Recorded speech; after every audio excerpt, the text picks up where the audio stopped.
One of the very last remaining parts of the avodah that the Kohanim did in the Beis HaMikdash that we have today is Birchas Kohanim. In Eretz Yisrael, we're zocheh to get it every single day. In Chutz La'aretz, only on Yomim Tovim, and the Sfadim and Chutz La'aretz every single day. In this week's parsha, we're told the words that the Kohanim use for Birchas Kohanim, the priestly blessings. And the Sifri says that in these 15 words is contained every bracha that is necessary in the entire universe. The bracha is Yivarechecha Hashem v'yishmerecha, Yor Hashem ponav eilecha v'yichuneka, Yisa Hashem ponav eilecha v'yasem lecha shalom. In these words from Birchas Kohanim contains every single bracha: wealth, health, happiness, security, children. And then the culmination of everything is the very last word, shalom, peace.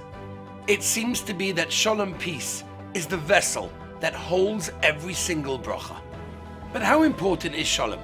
And how practically can we really do this in our days?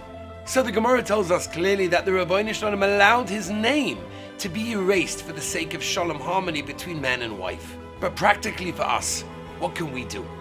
Rav Yaakov ben Shlita, the Rosh Yeshivah of Darkei Torah, said over the following story. When I heard this story, it almost brought me to tears. There was a boy in 2nd grade who went out in recess in the break time in order to have a snack.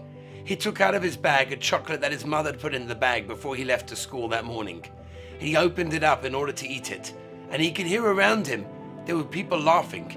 He looked up, and to his horror, many of the friends around him were mockingly calling him a shaigetz because that chocolate that he had taken out was not Chalav Yisrael. This poor boy, helplessly sitting over there, didn't know where to turn. His Rebbe, in the corner of his eye, noticed what just happened, and he ran over. And he asked this boy, "Tell me, can I look at the chocolate?" And the boy says, "Sure." He gives his Rebbe the chocolate. His Rebbe sees it. It's not Chalav Yisrael. He asks, "Can I take a bite?" The boy says, "Sure." The Rebbe loudly, proudly, makes a bracha on the chocolate and takes a bite in that chocolate. It was the first time in 18 years that Rebbe had eaten milk that was not Chalav Yisrael. But he didn't hesitate. Why? For the sake of shalom. Putting that boy at ease was the greatest priority. Decades later, this boy comes to his Rosh Yeshiva and says, "What happened that day changed my life forever." That's the power of shalom. That's the power of peace that every single one of us have within us the ability to affect at all times.